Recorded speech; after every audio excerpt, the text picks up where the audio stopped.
Hey guys, I'm back. It's been about 2 months since I've uploaded any video.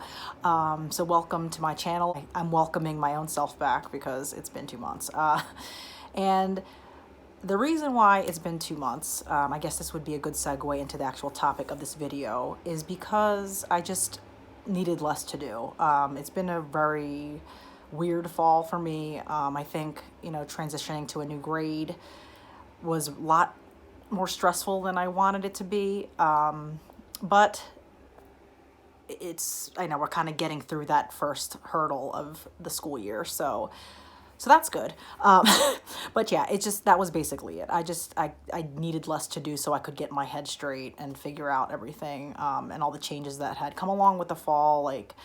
My mom watches my daughter, so I had to get used to a new, dynamic with my mom watching her, more days throughout the week.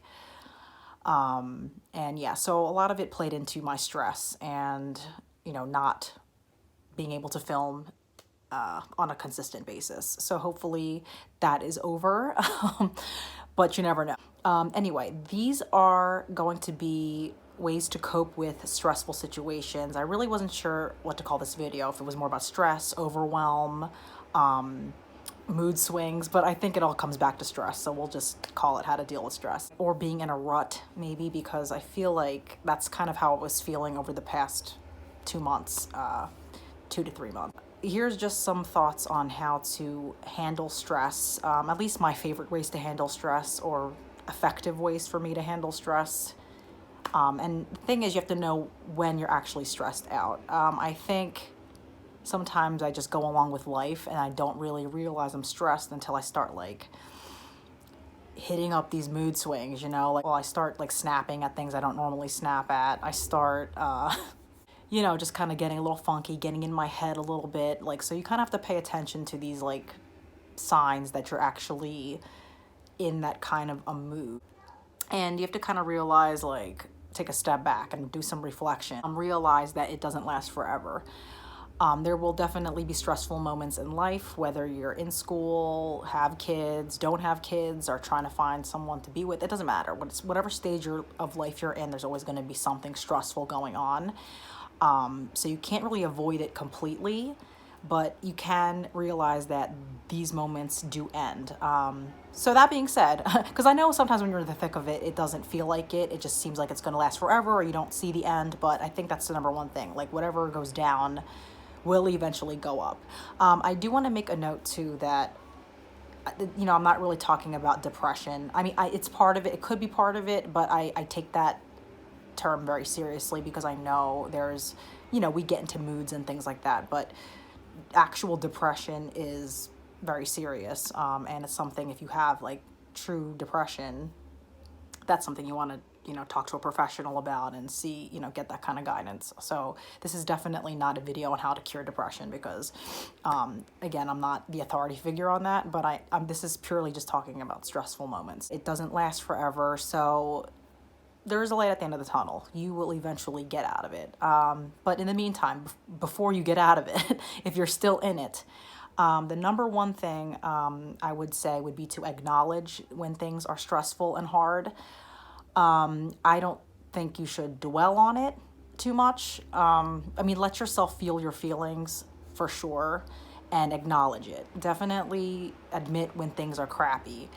I think, when we get into positive thinking and, gratitude, two very important things. I don't want to discredit those things.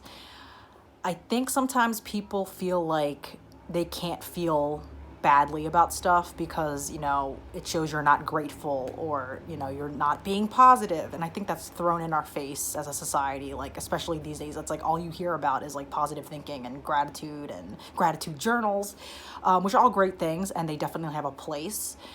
But I also think that some people just need to acknowledge their feeling, admit when things don't feel right, and that's kind of how you move on from it. I think burying it under, positive thinking and, gratitude is harmful sometimes. I'm not saying don't be grateful and don't be positive. I'm not saying that. But, and like I said, they definitely have a place. But you kind of have to You know, they're not mutually exclusive. Like, you can be grateful and feel positively and also still have a bad day. Like, if I step out of my house and realize I have a flat tire, I can say that sucks. You don't have to be like, but I'm grateful that I have a tire that is flat. That it's okay to say that it's a shitty situation, so to speak. Number two, I think another good thing to do is to clean up your space. Like tidying up your space, I think helps your mood a lot. Usually when there's clutter everywhere, that messes with you sometimes. I think it really puts you in a mood when there's stuff everywhere. I find that organizing or tidying up definitely helps me feel better when I'm not feeling in control of things, or if I feel like overwhelmed, if you will. What's going on here? It doesn't have to be like a full-blown crazy cleaning session, but I do think cleaning up your space is helpful. You know, a really nice, tidy environment does play into our mood. So give that a shot. It doesn't have to be, again, like a huge cleaning process, but just like tidy up your desk, maybe places that you're around or see often, the room you're in. That definitely can be a stress buster. So the next thing, talk it out. Talk out your stress with somebody, or find a way to release the thoughts from your head. Sometimes that's a really great way to get out of your head. I know for myself, I tend to bottle things up without realizing that's what I'm doing. I feel like for whatever reason, like you could just maybe not want to stress somebody else out. You don't want to unburden on someone. You feel like you don't want to trouble people. But I find that most people want to help you. You know, most people, people that you trust, people that you know, are more than happy to like sit and listen.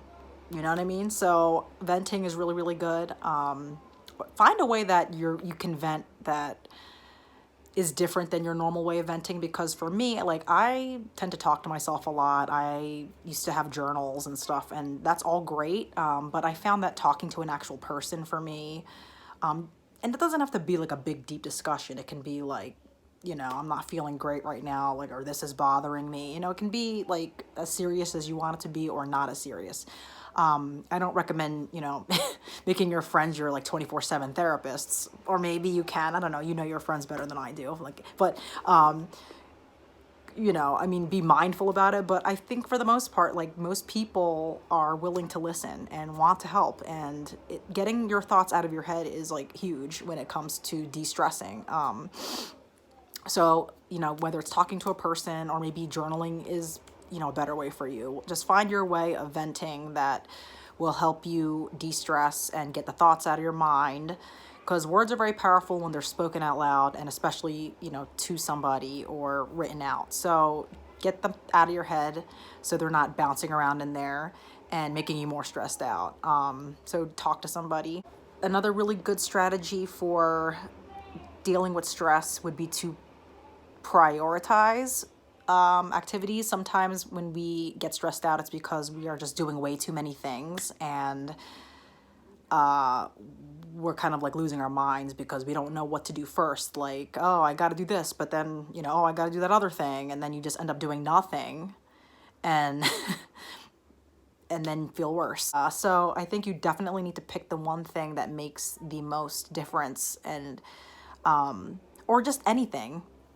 Doesn't have to be the most important thing, or maybe it should be, I don't know, but take action and find that thing to do that's on your list. Sometimes it's nice to do the smaller things and then build up the momentum to the bigger things, or maybe just do the bigger thing first so that it makes more of an impact. You have to figure that out, but I think that will definitely benefit you, and at least release some of the things on your to-do list and just stay on top of it. So pick something on your to-do list and do it, and life will reward you because you took action. So that's another tip. Do something off your priorities list. The other thing I would say to help you in stressful moments is to find your joy. That sounds so cheesy. That sounds really bad. No, but find things that you like doing, that you genuinely enjoy, and do it. It sounds so simple, but I can't tell you how many times I've like either talked myself out of doing certain things because I'm like, that's pointless or that's dumb, or, you know, or you get kind of like into this negative talk about things you like doing, and therefore you don't do it, and therefore you're not making yourself happy. Does that make sense? So for me, one of my favorite things to do is to organize my stuff.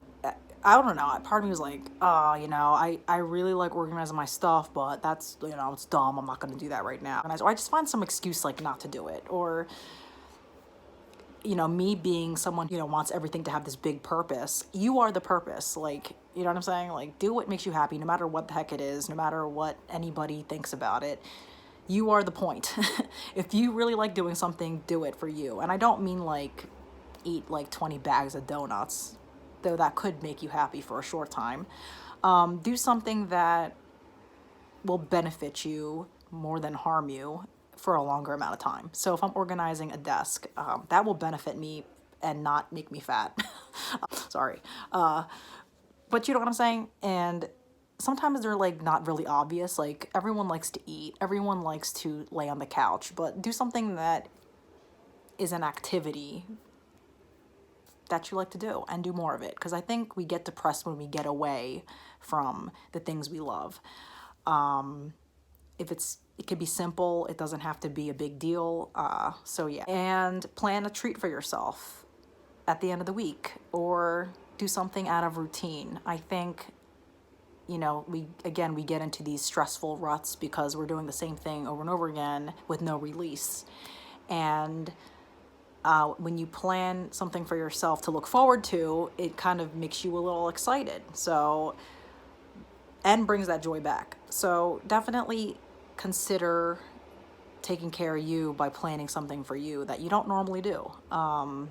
Maybe talking to friends, or just, you know, making a YouTube video, or giving yourself a manicure, whatever it takes. Also, one more thing before I really end this video would be to make sure your basic needs are met, which isn't always easy. I know sometimes when you're not getting enough rest or you're not eating right, you know, those things kind of factor into your well-being and your feelings and all. And sometimes it's not easy to get rest.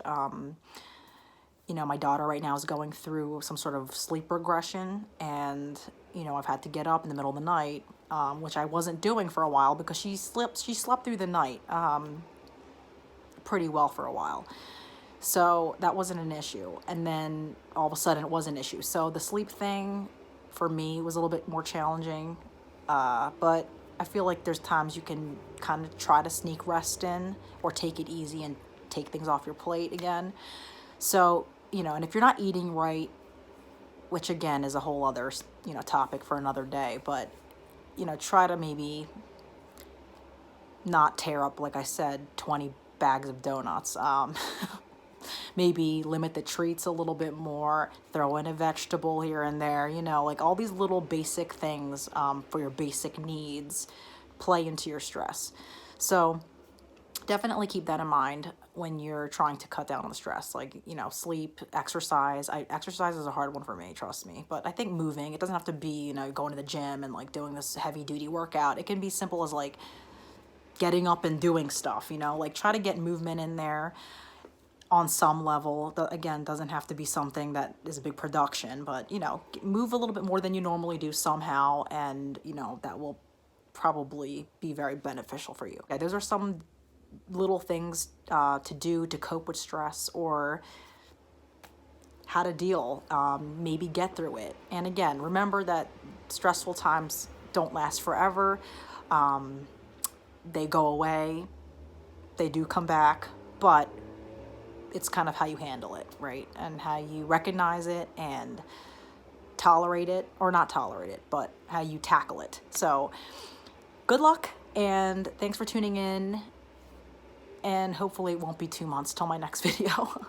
But yeah, I appreciate you guys. Thank you so much for checking in. And, you know, leave a comment down below. What are some of your favorite ways to deal with stress? What has worked for you, and what has been the most effective for you? Please leave a comment down below. Give this video a like, and I hope to see you back at the next video. See you later, guys.